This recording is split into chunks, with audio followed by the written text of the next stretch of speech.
Hey everyone, it's Hayes, and in today's video we're going to be discussing some little last minute theories I have for Confrontation, because why not, let's give myself a bit more work to do.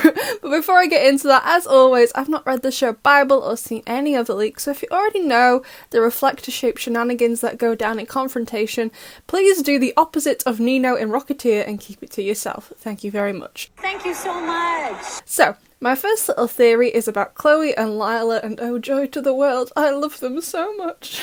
I want to cry every time one of them walks on screen.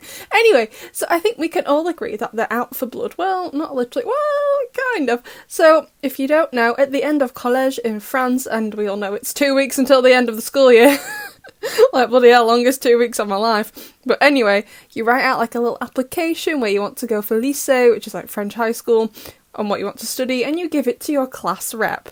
And they help the teachers to decide if that is a good choice for you. And now with Lila and Chloe as class rep, Big mistake. So it seems Lila and Chloe have screwed everyone in the class over, judging by the trailer. We have Alia looking annoyed, as well as Kim, Max, Rose, and Julika, who gets very upset. However, Marinette and Adrian don't seem to have this reaction, but they are the only ones openly against Lila. But like I said, they both seem fine. Of course, it could have just not been shown, but they both seem fine as of right now. So prior to the official trailer, I just assumed that Chloe and Lila would screw over Marinette's application, and possibly Adrian's too, for going against them. But thinking about that now, I've seen this new trailer, that would have gone some way into proving that what Marinette was saying about Lila was true. And yeah, I do hate to compliment Lila because she has such an awful hairstyle, but great outfit. She is pretty clever. She knows Marinette wants to expose her, and her messing up Marinette's application would only prove that. So if instead Lila and Chloe let Marinette, and possibly Adrian too, since he doesn't seem upset either, go where they want, do what they want for lycée, it doesn't prove what Marinette has been saying about Lila basically being out to get her. However, by Lila sabotaging everyone else's applications, obviously they're still going to be angry with Lila. So what I'm thinking right now is that Lila's like, well, Marinette had already been through all the applications and done all the work. I'm just going to agree with what she put down because it's Marinette. Marinette knows best. And since Lila was probably only made class rep a day ago in this episode, since there's only 2 weeks left until the end of the school year, I want to cry. So I think Lila is going to blame it on Marinette, say because I became class rep, so suddenly so close to the end of the school year, it was Marinette who made all these decisions. I was just like, Marinette knows best. I was just, following what she'd already recommended for you all. Chloe will back Lila up, and maybe Sabrina too, and because the class share a single brain cell, they'd be like, yep, Marinette, one of the kindest people we know, would sabotage all of our futures because she can. I don't know what Lila will say as to why Marinette did it, but this reflector goes to confront Tom and Sabine, possibly trying to find Marinette. So it seems that this reflector, I don't know who it is without the voice acting, I can't tell them apart, there's no way to tell them apart. Whoever it is does seem very annoyed, and I think it's possibly they've gone to try and find Marinette to confront her about what she's done. Obviously gone to the bakery, it's right next to school, and it's where she lives. But obviously they don't find it, and that's the only reason why I can think that this reflector is annoyed, and I think the only reason they leave Tom and Sabine alone is because Cat Noir comes and disturbs this reflector. So, however, while Chloe and Lila are still trying to frame Marinette for this, they also treated Sabrina so horribly as well. At the opening of this trailer, we see, I'm assuming, Sabrina's trying to be like, hey, don't do that, please don't do this, don't mess up the future of everyone in our class. And they lock her in the closet for it, plus as well the way she was treated in Adoration wasn't nice. There have been other moments during the season, like the ending of Derision, where it's kind of hinted at Sabrina coming to do something. So please, Sabrina, by the end of the episode, please do something and save the rest of your classmates from whatever Lila and Chloe have planned for their futures. Although, hopefully Miss Boosty says something too. I used to love her, but after Revelation, I'm like, the whole class, including the teacher, surviving on a single brain cell. If Lila truly just tried to spin this as, oh yeah, Marinette made all these decisions already, then come on, Miss Boosty.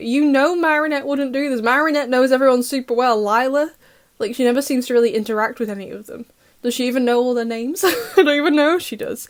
So my other little theory is about this shield. So my first thought when I watched the trailer was like, oh, this is a lucky charm, maybe. Mainly due to the spots on it, ladybug spots. But they do tend to be red and black for the lucky charms, not this colour. And once I thought about it a bit more now, I've had some more time since the trailer's been released, and I realised it was actually like a slightly ugly brown colour. I remembered Mr. Damocles' awful colour scheme from when he's akumatized and the charm he gets in Jubilation. Although, apologies about Ladybug's face. I'll try not to laugh at her misfortune. It was very sad in that episode, and also creepy. But anyway, you can see the similarities between the shield and the charm here side by side, so somehow Mr. Damocles has worked out how to use it and make it less useless. Although, no offence, Mr. Damocles, I doubt you worked it out yourself. I bet someone else did. Now, we all know Mega Akumas break the protective shields around people with the charms, as seen in Davis Family when Gabriel Babes is working this all out. And I would also argue Gabriel Babes has only been using Mega Akumas since, that point in Season 4, just in case whoever he's akumatized has one, because most people in Paris do seem to have one these days. However, even though Mr. Damocles is stupid, he does moonlight as the worst superhero on the planet, and he would protect anyone, even if he trips over his own shoelaces to do it. So once he, or more likely someone else, has worked out how to get the shield, make it from a charm to a shield, I'm not sure on how that, I have zero ideas on that, I believe he is using it to protect someone else from being akumatized who's behind him, that we can't see. He's very upset. I possibly think this could be a de-akumatized Juleka who's still sad.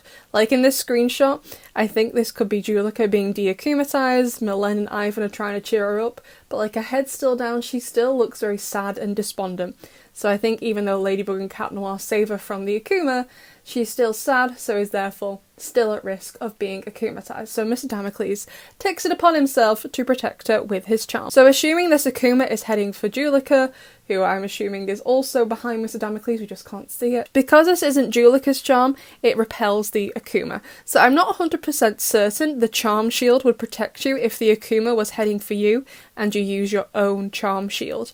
I think it would still break the charm. So I like this idea that people with the charms are able to protect other people from being akumatized. Or perhaps using your own shield would protect you from the Akuma meant for you.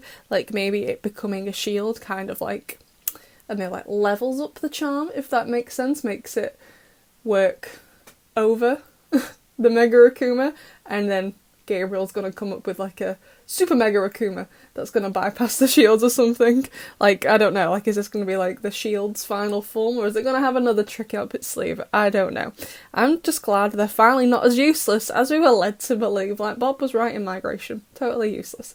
Anyway, besties, I'd love to know what you think of my little theories for Confrontation. As always, please do not leave any leaks in the comments. If you already know what happens, that's great, that's good for you. Please keep it to yourself though. So I'd love to know what you think, and I'll see you in the next one.